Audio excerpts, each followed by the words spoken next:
Welcome back guys, स्वागत है आपका अपना यूट्यूब चैनल सफलता कोचिंग सेंटर पर। तो गाइस आज हम लेकर आए हैं आप लोग को क्लास 10 ज्योग्राफी भूगोल चैप्टर 1 संसाधन विकास एवं उपयोग। जी हाँ, बहुत ही लाजवाब चैप्टर है और बहुत ही मस्त यानी बहुत ही वीवीआई क्वेश्चन इससे आपको ज्योग्राफी में भूगोल में यह आपका चैप्टर आपके लिए यह चैप्टर समझिए रामबाण होने वाला है। जी हाँ, खासकर अब अगर 10 का स्टूडेंट है तो चलिए बिना समय गवाए हुए हम सिर्फ टॉपिक की बात करते हैं। मेरा टॉपिक क्या है? तो टॉपिक मेरा है संसाधन विकास एवं उपयोग। चैप्टर फर्स्ट में आप देख सकते हैं ज्योग्राफी का। तो संसाधन तो हम चलेंगे ही। तो सबसे पहले हम यह बात कर लेते हैं, भूगोल की बात कर लेते हैं। ठीक है, भूगोल है क्या? ठीक है, तो भूगोल कहते हैं किसे है? सबसे पहली बात यह ज्योग्राफी। अगर कोई भी क्वेश्चन पूछ दे कि व्हाट इज ज्योग्राफी या भूगोल क्या है, तो क्या बताइएगा? तो याद रखना है कि भूगोल जो होता है दो शब्दों से बना है, भूमि प्लस गोल। भूमि बोलिए या तो पृथ्वी बोलिए, यहां तो कोई प्रॉब्लम नहीं हुआ होगा। तो यहां पर क्या हो गया? भूमि प्लस गोल यानी पृथ्वी। ठीक है, पृथ्वी गोल, गोल का मतलब अध्ययन, यानी पृथ्वी का अध्ययन करेंगे उसी को हम लोग भूगोल कहेंगे। तो आप सोच रहे होंगे ओ पृथ्वी के बारे में हम जो पढ़ेंगे ने वह क्या हो जाएगा? भूगोल। क्लियर यहां तक हो गया होगा? तो अब यहां पर यह बात लगाइए, चाहे यह माइंड लगाइए आप कि भूगोल जो होता है, यानी सबसे पहले भूगोल का डिस्कस किसने किया? सबसे पहले भूगोल का विचार किसके माइंड में आया? जैसे अगर हम बात कर लेते हैं कि नहीं कहते हैं, जैसे इतिहास में बताए होंगे कि इतिहास का पिता किसे कहा गया है, तो तुरंत आप बोलिएगा हेरोडोटस को।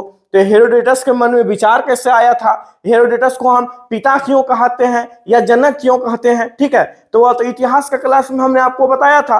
तो इसी प्रकार भूगोल की हम बात कर लें तो भूगोल का सबसे पहले विचार आया था, किसका विचार आया था? तो इरेटोस्थनीज नाम के एक व्यक्ति थे जो सबसे पहले भूगोल के बारे में यानी जमीन के बारे में और माप, याद रखिएगा माप स्पेशलिस्ट या खगोलीय शास्त्र थे। किस शास्त्र? और माप, जो भी आप हम देखते हैं ना मानचित्र जो भी बनाते हैं, तो ठीक है, माप का सबसे पहले किसमें आया था, मतलब किसका दिमाग में चल रहा था? तो याद रखिएगा इरेटोस्थनीज के माइंड में यह सबसे पहले विचार आया था माप। जैसे आज माप कहीं का बना लेते हैं, मैप बना लेते हैं, या तो आपसे भी पूछा जाए कि खगोलीय शास्त्रीय कौन थे, तो याद रखिएगा सबसे पहले किनका नाम लिया जाएगा? तो इरेटोस्थनीज का, जो भूगोल का पितामह कहा जाता है या तो जनक कहा जाता है। यहां तक आप लोगों को क्लियर हो गया होगा। ठीक है, तो चलिए बिना लेट किए हुए हम चैप्टर क्या चल रहे हैं, तो बोलिएगा चैप्टर तो संसाधन है। मेरा चैप्टर क्या है? तो संसाधन किसे कहते हैं? तो संसाधन याद रखिएगा मानव के लिए क्या होना चाहिए? उपयोगी, आवश्यकता को पूर्ति करता है। ठीक है,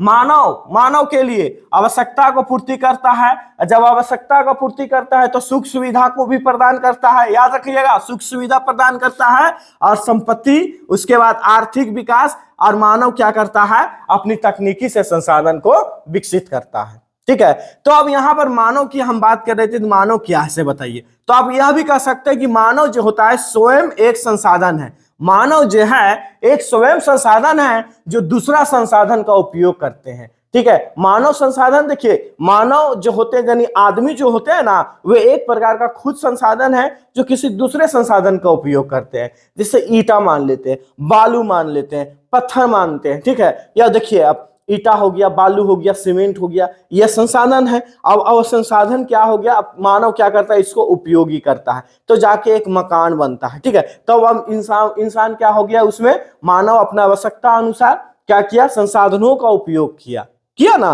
तब जाके एक वह अपना क्या किया? इच्छाओं यानी सुख सुविधा प्रदान किया। बेचारा एक क्या चीज बनाया? तो एक छोटा सा घर, बड़ा घर, जो भी इंसान जैसा इंसान आज के डेट में लायक है वो अपना घर बनाता है। ठीक है, तब यहां पर आप समझ गए। अब यहां पर बात कर लेते हैं कि मानव यह तो अब कंप्लीट हो गया। अब देखिए एक व्यक्ति थे जिनका नाम था जिमरमैन, याद रखिएगा। ठीक है, जिमरमैन का एक कथन था क्या? कि संसाधन हुआ नहीं करता है, ठीक है, बल्कि संसाधन बना करता है। ओके, याद रखिएगा जिमरमैन का एक कथन है, यह हमेशा आता है, ऑब्जेक्टिव क्वेश्चन है, यह नोट कर लीजिए आप लोग कि संसाधन हुआ नहीं करता है बल्कि संसाधन बना करता। यह कथन किसका है?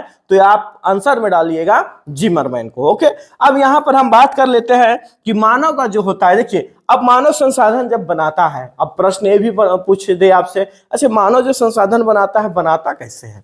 ठीक है, तो बनाता कैसे? चलिए यहाँ पर ध्यान थोड़ा विचार कर लेते हैं। तो मानव जो संसाधन बनाता है वह विवेक से बनाता है, ज्ञान से बनाता है, बुद्धि से बनाता है, बुद्धि से, ज्ञान से। अब यहाँ पर हम फिर एक बार उदाहरण ले लेते हैं। अब मानव संसाधन लिया, ईटा लिया, बालू लिया, सीमेंट लिया, लिया ना जी, उसके बाद छड़ लिया, उसके बाद फिर आप गिट्टी लिया, तब जाके मानव, तो अब गिट्टी ले रहा है तो मानव के पास कहीं ना कहीं ज्ञान है, बुद्धि है, तो क्षमता है, तब जाके एक तकनीक उपयोग करता है, तकनीक, तब जाके वह एक घर बनाता है, तो वही मानव संसाधन बनाता है, तब जाके मानव संसाधन बनाता है। कोई प्रॉब्लम? अगर कोई पूछ दिया जाए कि मानव संसाधन कैसे बनाता है तो कैसे आप बताइएगा, बताइए तो कहिएगा आसान से उनको कि देखिए मानव क्या है, मानव के पास विवेक होता है, मानव के पास ज्ञान होता है, उसके बाद बुद्धि होता है, उसके बाद कहिएगा क्षमता होता है, तब कोई तकनीक होता है, तब जाके मानव संसाधन बनाता है। कोई प्रॉब्लम? कहिएगा एकदम कोई प्रॉब्लम नहीं है। ठीक है, तो अब यहां तक आपका क्लियर हो गया। ठीक, तो संसाधन किसे कहते हैं अगर फिर से एक बार विचार करें तो कहिएगा कि मानवीय आवश्यकता के अनुसार जो चीजों या जो वस्तुओं का उपयोग करता है तो उसे हम लोग संसाधन कहते हैं। कोई प्रॉब्लम नहीं, एकदम आम भाषा में आप समझ गए होंगे। तो यह था संसाधन के बारे में, या किसके बारे में था, तो यह कहिएगा यह तो हम संसाधन के बारे में पढ़ रहे हैं। चलिए ठीक है, चलिए संसाधन तो आप समझ गए। अब यहां पर बात कर लेते हैं थोड़ा संसाधन का प्रकार, किसके बारे में हम बात कर रहे हैं, तो कहिएगा संसाधन के प्रकार। संसाधन के प्रकार की बात करते हैं तो देखिए संसाधन के कई प्रकार होते हैं। ठीक है, तो एक फर्स्ट प्रकार की हम बात कर लेते हैं कि बनावट के आधार पर संसाधन कितने प्रकार के होते हैं, तो कहिएगा दो प्रकार के, एक प्राकृतिक संसाधन, दूसरा मानवीय कृत संसाधन यानी मानव कृत संसाधन। अब यहाँ पर बात यह हो जाता है कि प्राकृतिक संसाधन किसे कहते हैं, प्राकृत, तो थोड़ा देखिए ना, प्राकृत यानी नेचुरल।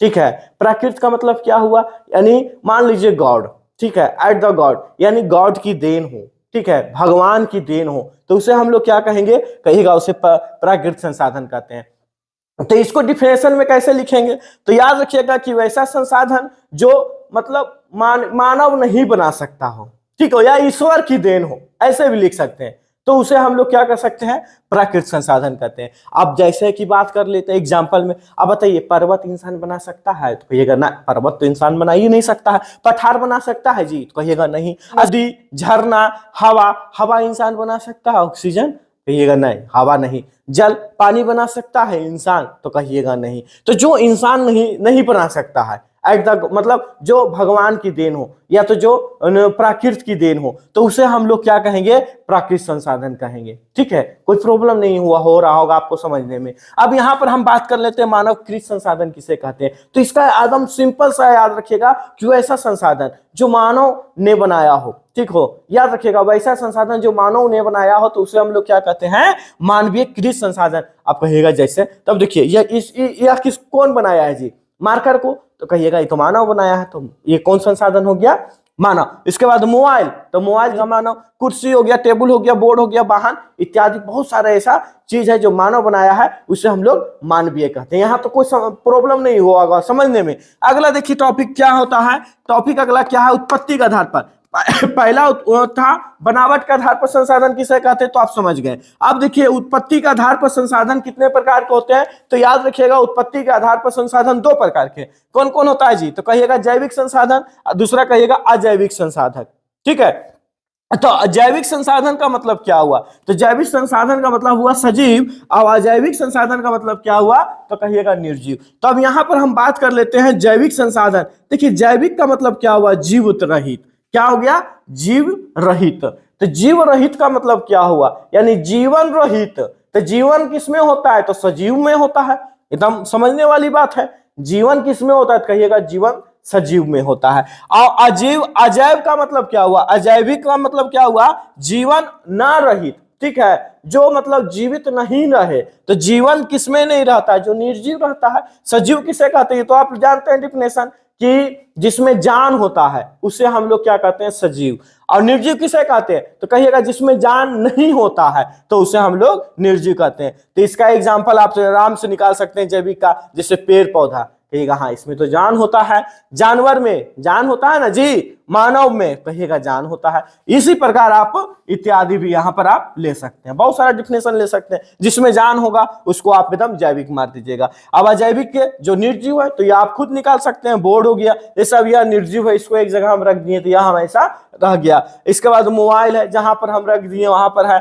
स्कूल हो गया, जहां पर आप बना दिए वहीं पर टिका हुआ है। सड़क है, जो आप सड़क बना दीजिएगा। किताब कॉपी, जिसमें मतलब मान लीजिए पंखा ट्यूबलाइट है सब आ जाएगा। जिसमें जान नहीं होगा तो उसे हम लोग क्या कहेंगे, अजैविक संसाधन। तो यह दो टॉपिक आपका कंप्लीट हो गया, बनावट की उत्पत्ति, बनावट के आधार पर और उत्पत्ति के आधार पर। अगला आपका क्या है कि स्वामित्व के आधार पर संसाधन कितने प्रकार के होते हैं। स्वामित्व के आधार पर पूछे या तो मौलिक के आधार पर पूछे, ठीक है। तो स्वामित्व या तो मौलिक पूछे तो याद रखना है कि स्वामित्व के आधार पर संसाधन 4 प्रकार के होते हैं। 4 प्रकार के कौन कौन होते हैं तो याद रखना, व्यक्तिगत संसाधन, दूसरा है सार्वजनिक संसाधन, तीसरा आपका हो गया राष्ट्रीय संसाधन, और चौथा आपका कौन सा हो गया, अंतरराष्ट्रीय संसाधन। तो अब यहाँ पर बात कर लेते हैं व्यक्तिगत संसाधन किसे कहते हैं। तो व्यक्तिगत का मतलब क्या हुआ, देखिए व्यक्तिगत यानी व्यक्ति जो होता है वैसा संसाधन जो व्यक्ति अपने के लिए यूज करता है। पर्सनली बात कर रहे हैं, व्यक्तिगत, ठीक है। तो जो पर्सनली यूज किया जाएगा ना संसाधन, उसे हम लोग व्यक्तिगत संसाधन कहते हैं। अब जैसे की बात कर लेते हैं,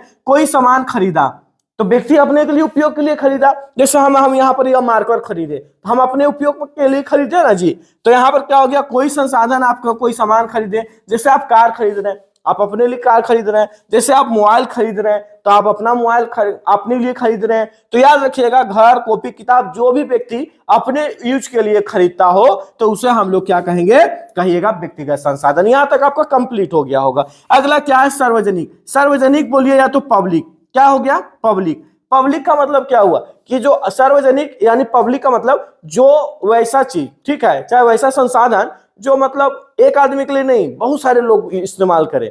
आप कहिएगा हाँ, बहुत सारे इस्तेमाल, कौन कौन ऐसा चीज है इसे बहुत सारे इस्तेमाल कैसे करें। जैसे अगर आपसे पूछ दिया जाए कि बताइए स्कूल कौन सा है, कौन सा संसाधन है, तो आप लगाइएगा दिमाग, तो स्कूल में तो एक बुतरू जाता नहीं है, एक के लिए ना जी। तो कहिएगा नहीं, वो तो बहुत सारा बच्चा जाएगा उसमें, तो कहिएगा बहुत सारा, तो क्या हो जाएगा, वो पब्लिक हो गया, यानी सार्वजनिक हो गया। अगर पूछेगा मेला बताइए कौन संसाधन है, तो कहिएगा मेला। तो मेला कब कब कब अच्छा लगेगा, जब उसमें भीड़ रहेगा। तो भीड़ की क्या रहेगा, एक ही आदमी रहेगा, तो कहिएगा ना बहुत सारा आदमी, तो वह क्या हो गया, सार्वजनिक हो गया, यानी पब्लिक का हो गया। तो उसे हम लोग क्या कहेंगे, तो कहिएगा सार्वजनिक संसाधन। तो स्कूल हो गया, खेल का मैदान हो गया, नदी हो गया, इसके बाद अस्पताल हो गया। आप कहिएगा अस्पताल है तो एक के लिए नहीं है। मंदिर हो गया, शमशान घाट है, अब शमशान घाट है तो कहिएगा एक व्यक्ति नहीं मरेगा तो एक ही व्यक्ति उसमें जाएगा, नहीं ना, मरेगा जितना व्यक्ति है, मतलब कहीं जितना व्यक्ति है सारा व्यक्ति उस किस में जाएगा, शमशान में, घाट में ही जाकर क्या होगा, मतलब जलेगा, ठीक है। तो वह आपका कौन सा हो जाएगा, सार्वजनिक हो जाएगा। और भी बहुत सारा है, इत्यादि कर लेते हैं एटीसी। अगला तो समझिएगा, अगला टॉपिक क्या है, राष्ट्रीय संसाधन किसे कहते हैं। तो देखिए राष्ट्रीय संसाधन किसे कहते हैं, जो वैसा संसाधन जो देश के अंदर सभी संसाधन तथा समुद्र 12, याद रखिएगा 12 नॉटिकल मील, ठीक है, 12 नॉटिकल मील के अंदर, जो हमारा देश के अंदर 12 नॉटिकल मील के अंदर हमारा पाया जाता है, तो उसे हम लोग क्या कहेंगे, राष्ट्रीय संसाधन। अब यहाँ पर आप कंफ्यूज हो रहे होंगे कि 12 नॉटिकल माइल क्या है। देखिए जैसे अगर हम बात कर लेते हैं, ठीक है, हम बात क्या कर लेते हैं कि भारत है, भारत में 28 राज्य हैं, जान रहे हैं, कहिएगा हाँ ये तो हम जान रहे हैं।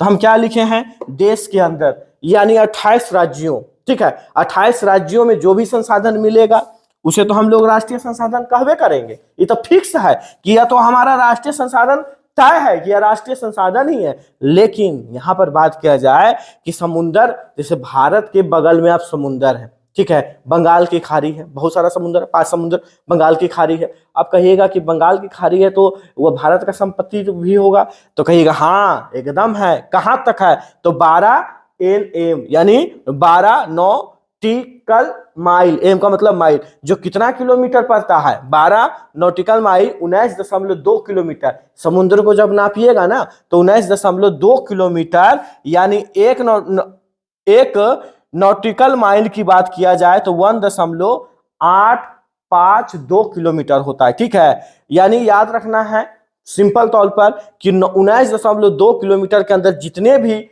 चीज निकल जाए। जैसे अब बात कर लेते हैं हम मुंबई की। मुंबई से क्या निकलता है? कहिएगा मुंबई के समुद्रों की हम बात कर लेते हैं तो वहां से तेल निकलता है, तो वह तेल का अधिकार किसका होगा? तो कहिएगा वो तेल का अधिकार भारत का होगा। ठीक है, अब बंगाल की मान लेते हैं कि बंगाल की खाड़ी से कल निकलने लगा सोना, तो उसका अधिकार, अब याद रखिएगा कि बंगाल की खाड़ी की बात कर रहे हैं और 19.2 यानी 19.2 किलोमीटर के अगर अंदर आ रहा है तो भारत का कब्जा होगा। वह किसकी संपत्ति हो जाएगी? तो कहिएगा राष्ट्रीय की संपत्ति हो जाएगी। ठीक है, तो यह आप समझ गए होंगे कि राष्ट्रीय संपत्ति किसे कहेंगे, यानी राष्ट्रीय संसाधन किसे कहेंगे, ये आप निकाल लीजिएगा। अगला अंतरराष्ट्रीय संसाधन किसे कहते हैं? तो वैसा याद रखिएगा कि वैसा संसाधन जो मतलब अनेक देशों के साथ, अनेक देशों का कब्जा हो। जरूरी नहीं है कि उसमें भारत ही होना चाहिए, अनेक देश होना चाहिए। ठीक है, यानी 200 देश है तो दोनों 200 देशों का कब्जा होना चाहिए। एग्जाम्पल में बात कर लेते हैं। अब एग्जाम्पल में बात करें जैसे चंद्रमा। अच्छा, चंद्रमा पर सबसे पहले अमेरिका क्या किया? अमेरिका गया। ठीक है, चंद्रमा पर किसने कदम रखा? तो आप सुने होंगे, जिक्के भी याद किए होंगे, नील आर्मस्ट्रांग ने कदम रखा था सबसे पहले। तो क्या आप चंद्रमा क्या किसका हो गया? अमेरिका का हो गया क्या? तो नहीं ना, अब उसमें भारत भी कदम रख रहा है। ठीक है, तो भारत भी के लोग भी जा रहे हैं चंद्रमा पर।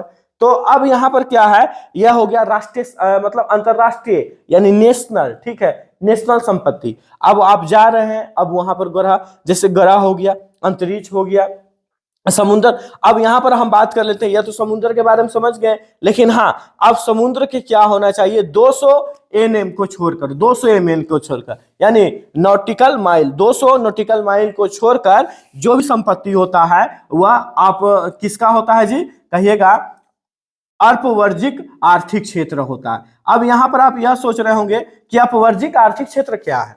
देख समझिएगा, आप कहीं ना कहीं ऐसा देखे होंगे कि जहां समुद्र है और बीच में क्या होता है, वहां कहीं जमीन नजर आ जाता है, चारों पट्टी बहुत पानी है, अब बीच में जमीन है, तो वहां पर क्या होता है, लोग रहने के लिए जाते हैं। ठीक है, तो लोग रहने के लिए जाते हैं यानी रुक जाते हैं, तो उस जगह रुके हुए क्षेत्र को ही टापू के नाम से जानते हैं।